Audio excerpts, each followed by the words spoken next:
Oi pessoal, o meu nome é Raiane Cruz, eu sou bióloga, atuo no Batalhão de Polícia Militar Ambiental do Estado do Tocantins e faço monitoramento de fauna em empreendimentos. Eu estou muito agradecida pelo convite para a gente estar falando um pouco sobre um assunto muito importante e que também é muito sério, que é a perda da biodiversidade em unidades de conservação por causa de dois fatores, que é a caça ilegal e o tráfico de animais. Hoje, quando falarmos aqui da caça, estaremos tratando exclusivamente da caça ilegal. Não entraremos no mérito da caça de subsistência, tudo bem? Então, para que a gente entenda como que a caça virou uma ação rotineira e também, de certa forma, culturalmente arraigada, é preciso que a gente faça uma viagem na história. E então, montamos um cenário histórico basal para entender tudo isso.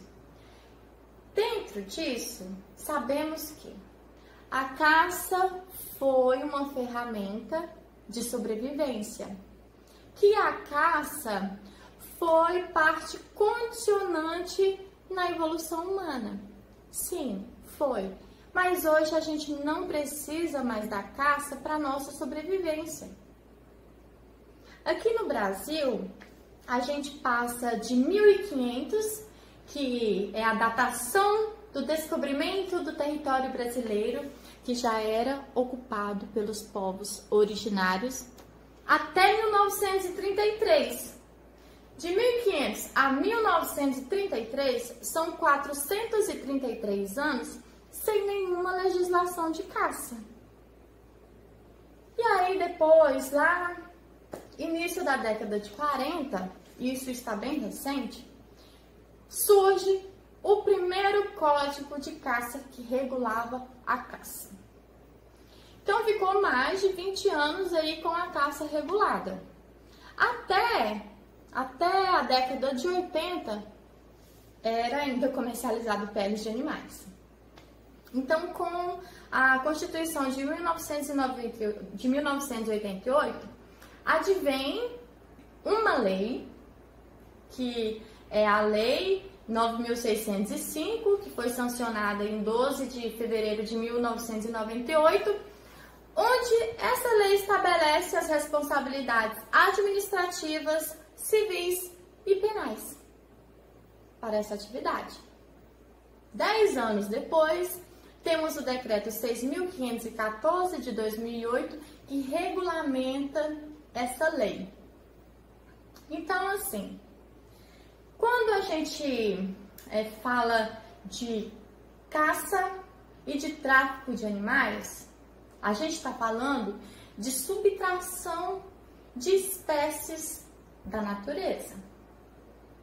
Pode ser espécies-chave, pode ser espécies endêmicas, pode ser espécies ameaçadas. Estando dentro de uma unidade de conservação, isso se torna ainda muitíssimo mais grave, porque a unidade de conservação tem a sua necessidade de ser protegida, porque ali é um local com um cenário cênico único, onde existe de fato espécies que já estão na necessidade de serem protegidas.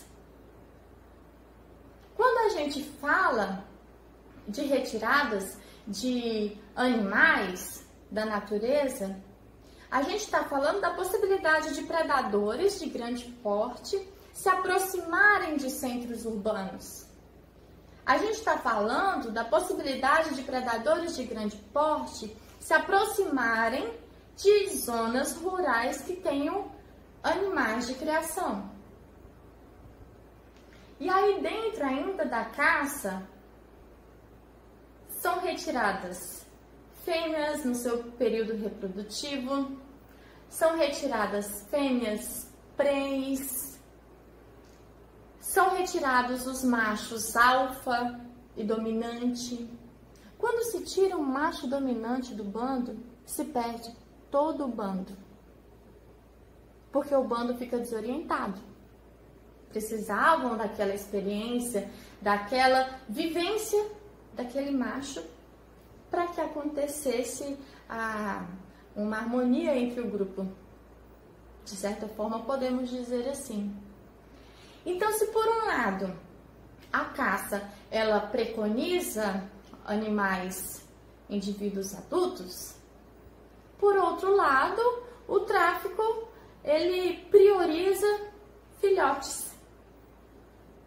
Só que quando se retira um filhote da sua mamãe, quando se retira bebezinhos dos ninhos, dos seus cuidados parentais, você não tira só aquele bebezinho. Você tira toda a possibilidade dele de desenvolver as suas funções ecológicas. E isso inclui também todas as outras gerações que ele poderia colocar naquele ambiente. Tá vendo como é grande essa questão de mexer na dinâmica da natureza? Quando a gente fala tanto de caça quanto do tráfico, porque são dois mundos que se conversam, a gente está falando de uma utopia totalmente negativa, porque não existe uma relação harmônica entre os indivíduos, porque o ser humano está aqui como supremo, a autoridade máxima, irrigado por uma ganância sem tamanho. E isso é muito triste, sabe? É muito, às vezes, até vergonhoso, né? Porque vamos colocar uma questão em pauta. Será que daqui a pouco a gente vai poder cantar no hino nacional? Teu futuro espelha essa grandeza. Mas qual grandeza? Uma grandeza no número de espécies extintas? Uma grandeza no número de defaunação? E será que ainda a gente vai poder cantar teus risonhos lindos campos têm mais flores? Nossos bosques têm mais vida? Qual vida? Se essa vida está sendo subtraída todos os dias. E não pense que a atividade de caça, a atividade de tráfico é uma atividade tímida, porque não é. São ações que retiram indivíduos em massa, que causam mortes em massa. Não são todos os filhotes que são retirados da natureza que vão chegar no seu destino final. E aí, quem que paga essa conta? Todos nós. Não é só a natureza com todo esse desfalque. Porque isso é um problema sistêmico. Isso é um câncer. E isso é um problema de todos nós.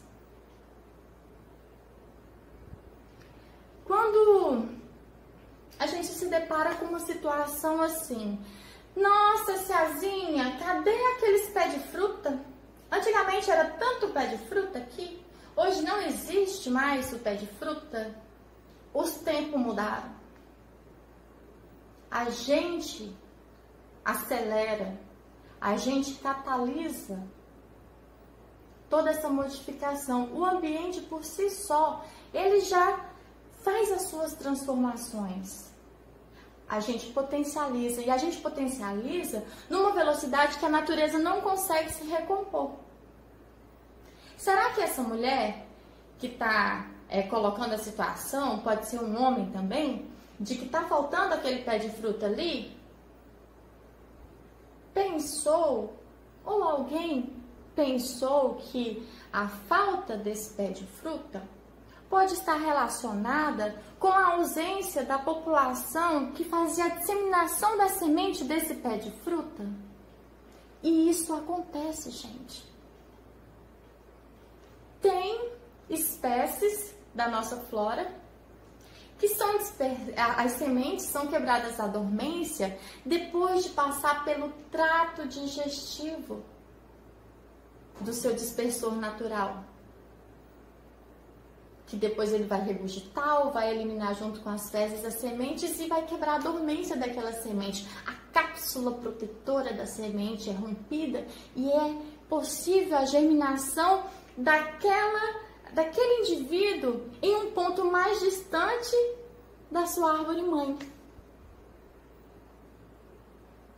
O mesmo pode acontecer em um ano, uma década, que aparecem muitas espécies pragas.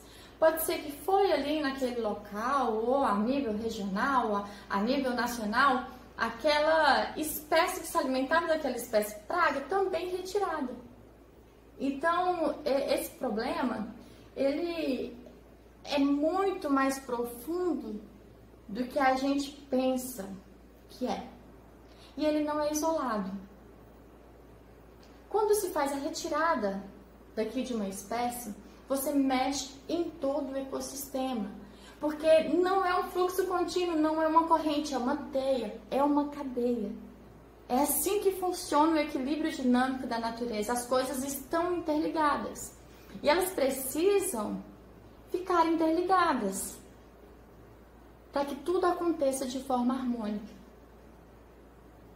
E eu fico me perguntando onde é que a gente, o exato momento que adentra nesse ponto de autodestruição humana. Porque seria muito ignorante pensar que a gente não está envolvido com tudo isso. Somos apenas uma espécie a mais dentro desse nosso ecossistema. Então, se a gente não priorizar, não preservar, não conservar, daqui a pouco não teremos mais. Os filhos, os netos poderão não ter a mesma chance que nós tivemos de estar dentro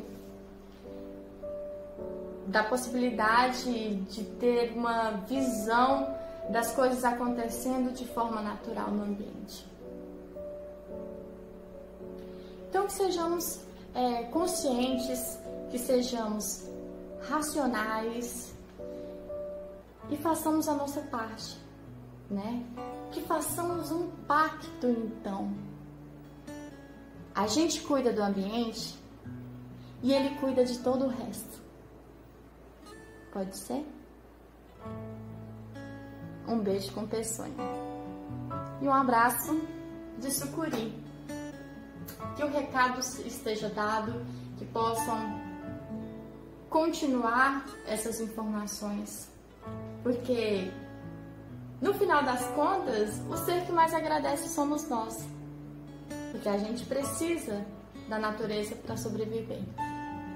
E ela precisa da gente para que a gente deixe ela funcionando como ela é.